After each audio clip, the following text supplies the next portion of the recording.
जय श्री राधे दोस्तों, केपी की वाणी चैनल में आपका स्वागत है। माता रानी का आशीर्वाद पाने हेतु कमेंट में जय माता दी अवश्य लिखिए। वहीं अगर आप महाकाल के भक्त हैं तो कमेंट में हर हर महादेव अवश्य लिखिए। यकीन जानिए माता रानी संग महादेव की कृपा आप पर और आपकी पूरी परिवार पर अवश्य बरसेंगी और आप सपरिवार स्वस्थ एवं सुखी रहेंगे।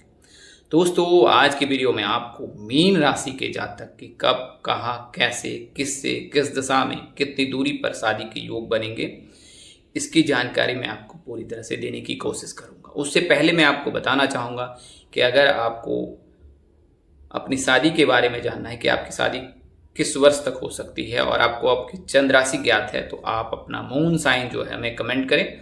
हम आपकी चंद्र राशि के आधार पर आपको यह बताएंगे कि आपकी शादी इस वर्ष हो सकती है या फिर आपको इंतज़ार करना पड़ सकता है। वहीं अगर आप केपी की वाणी से संपर्क कर अपने विवाह की कुंडली बनवाना चाहते हैं तो आप संपर्क कर सकते हैं। इसमें आपको ए से लेकर जेड तक पूरी जानकारी दी जाएगी।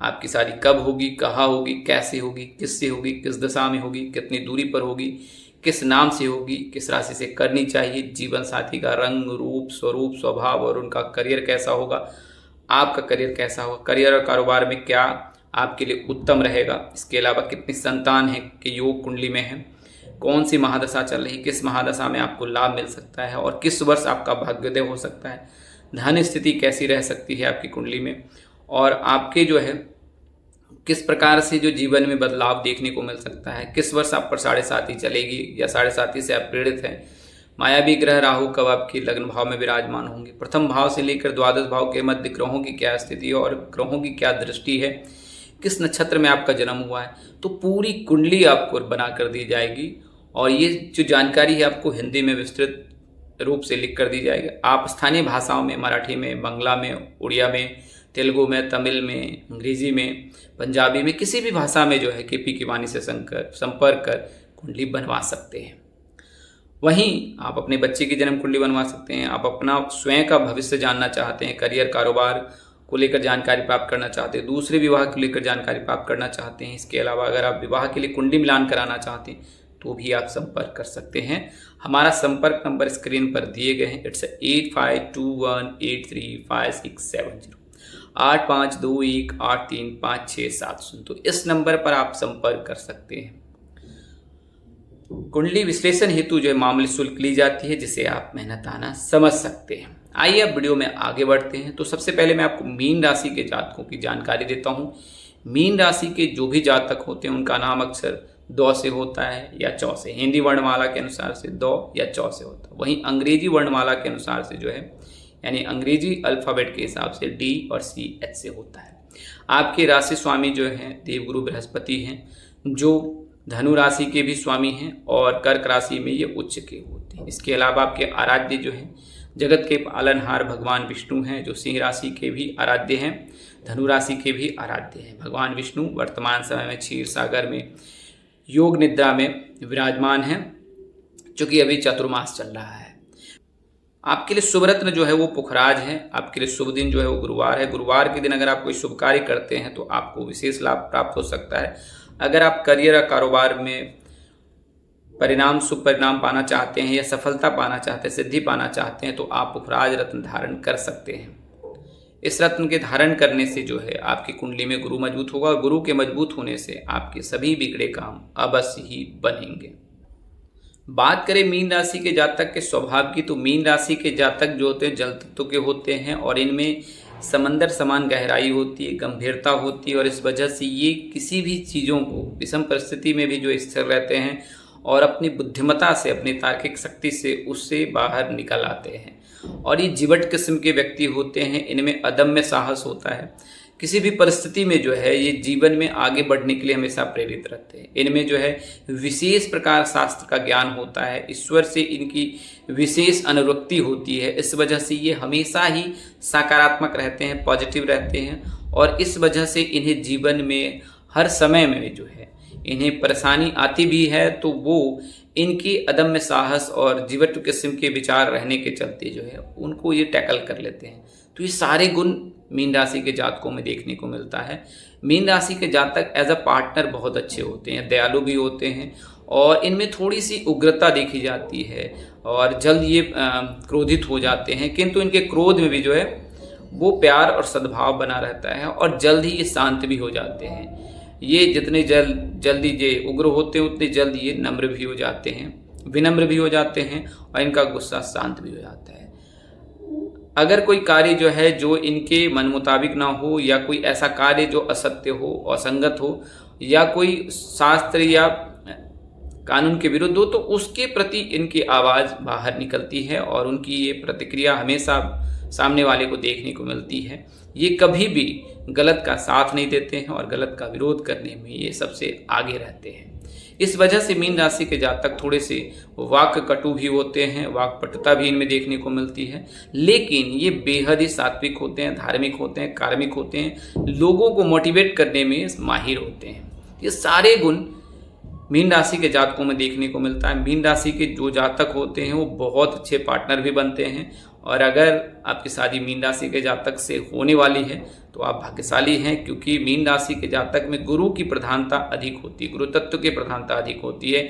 इसके लिए सात्विक होते हैं, धार्मिक होते हैं, कार्मिक होते हैं और हमेशा ही लगनशील रहते हैं जीवन में आगे बढ़ने के लिए, एक दूसरे को भी प्रेरित करते हैं और स्वयं भी जो है बहुत अथक प्रयास करते हैं, मेहनत करते हैं और किसी भी परिस्थिति में जीवन में आगे बढ़ने से गुरेज नहीं करते हैं। तो मीन राशि में ये सारे गुण देखने को मिलता है।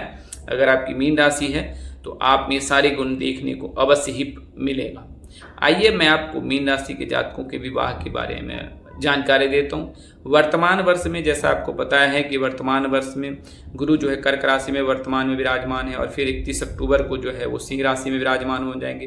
कर्क राशि में जब गुरु विराजमान है तो आपके पंचम भाव को भी देख रहे हैं और शुक्र जो है वो वर्तमान समय में जो है कन्या राशि में विराजमान है तो आपके विवाह भाव को देख रहे हैं। वर्तमान समय में शुक्र के कन्या राशि में गोचर करने से आपके लिए उत्तम समय विवाह संबंध को लेकर के आपके लिए रिश्ते आ सकते हैं, रिश्ते तय हो सकते हैं, रिश्ते की बातचीत हो सकती है, आपको शुभ परिणाम देखने को मिल सकता है। आने वाले समय में जब गुरु कन्या राशि में विराजमान होंगे तो उस समय में भी आपके लिए शुभ योग बनेगा। वर्तमान समय में गुरु के पंचम भाव में, शुक्र के विवाह भाव में देखने से, इसके अलावा बुध के भी जो है आपके विवाह भाव में या पंचम भाव में विराजमान होने से आपके रिश्ते तय होने के योग बन रहे हैं। वही बात करें मीन राशि के जातकों की विवाह दिशा की, तो मीन राशि के जो भी जातक है उनके विवाह के योग जो है उत्तर और पूर्व दिशा में अधिक बनते हैं, यानी कि नॉर्थ और ईस्ट का जो डायरेक्शन होता है उस दिशा में मीन राशि के जातक के विवाह के प्रबल अधिक रहते हैं योग के। और वहीं बात करें नाम अक्षर की, तो एस नाम के जातक, जी नाम के जातक, बी नाम के जातक, वी नाम के जातक, इनमें से ही किसी एक नाम के जातक के साथ आप परिणय सूत्र में बनते हैं या बनती हैं। वहीं तो मीन राशि के जो भी जातक हैं उनके विवाह के योग 21 वर्ष से बनने लगते हैं और अधिकतम 32 वर्ष तक इनके शादी के योग रहते हैं। और अगर कुंडली में कोई दोष नहीं लगा है तो 21 वर्ष से लेकर 32 वर्ष के मध्य मीन राशि के जातक की शादी हो जाती है।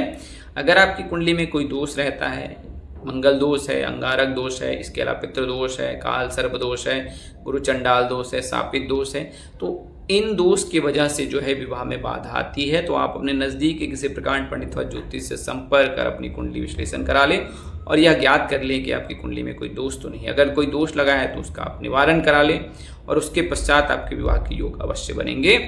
तो 21 वर्ष से लेकर 32 वर्ष तक विवाह के योग रहते हैं। उत्तर और पूर्व दिशा में इनके विवाह के योग बनते हैं। बात करें अगर नाम अक्षर की, जैसा मैंने आपको बताया है, एस नाम के जातक, जी नाम के जातक, बी नाम के जातक, वी नाम के जातक के साथ आपके परिणय सूत्र में बंधने के योग अधिक रहते हैं।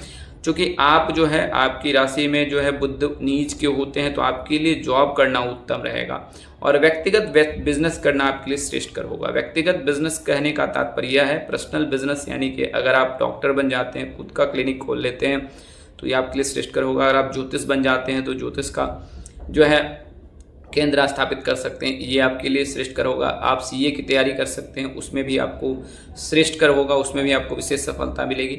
तो जो व्यक्तिगत व्यापार है उस क्षेत्र में आप बेहतर कर सकते हैं, लेकिन अगर आप कोई बड़ा बिजनेस करना चाह रहे हैं तो आप इसमें सतर्क रहें, अपने घर के बड़े वृद्ध से सलाह लें और किसी अन्य के नाम से वह कार्य करें तो आपको उसमें सफलता मिलेगी, अन्यथा आपको असफलता मिल सकती है। लेकिन आप प्रयास अवश्य करें, आप प्रयास अवश्य करें। तो जैसा मैंने आपको बताया है कि आप सेवा क्षेत्र में यानी कि मेडिकल क्षेत्र में जुड़ सकते हैं, ज्योतिष क्षेत्र में जुड़ सकते हैं, इसके अलावा सांख्यिकी क्षेत्र में जुड़ सकते हैं। इन क्षेत्रों में आप अगर पढ़ाई करते हैं, अध्ययनरत रहते हैं और इसमें उच्च शिक्षा प्राप्त करते हैं तो आपको विशेष सफलता जीवन में मिल सकती है। चूँकि शुक्र आप में उच्च के होते हैं तो सुख तो आपको जीवन पर्यंत मिलेगा ही, भौतिक सुख आपको जीवन पर्यंत प्राप्त होगा। लेकिन व्यापार में चूँकि आप में बुध नीच के होते हैं तो आपको थोड़ा सा सावधान रहने की आवश्यकता है अगर आप मीन राशि के जातक हैं। पार्टनर के बारे में मैंने आपको बताया है कि मीन राशि के जातक सात्विक होते, धार्मिक होते, कार्मिक होते, तो इसी प्रकार के गुण आपके पार्टनर में भी देखने को मिल सकता है और वो भी सात्विक, धार्मिक और कार्मिक हो सकते हैं। कर्क राशि के जातक के साथ अगर आप कन्या सूत्र बनते हैं तो ये ज़्यादा श्रेष्ठ कर रहने वाला है आपके लिए। इसके अलावा कुंडली मिलान भी अवश्य कराएं। कुंडली मिलान से यह जानकारी मिल जाती है कि आपकी कुंडली मिलान में यह जानकारी मिल जाती है कि आपकी कुंडली में कोई दोष तो नहीं लगा है, और अगर भकुर दोष, नाई दोष लगता है तो उसका आप निवारण करा सकते हैं या अपने नज़दीक के किसी प्रकांड पंडित व ज्योतिष से संपर्क कर सलाह लेकर जो आगे जीवन में बढ़ सकते हैं। तो दोस्तों आज के लिए इतना ही, अगली वीडियो में फिर मिलेंगे, तब तक के लिए मुझे इजाज़त दें। आप जहाँ रहें मस्त रहें, स्वस्थ रहें, व्यस्त रहें। माता रानी की असीम कृपा पर बरसती रहे। परमपिता परमेश्वर आपको सद्बुद्धि, सत्मार्ग और आगे बढ़ने की शक्ति दे। नमस्कार, जय श्री राम दोस्तों, जय श्री कृष्णा, जय माता दी, जय वाहिगुरु, हर हर महादेव।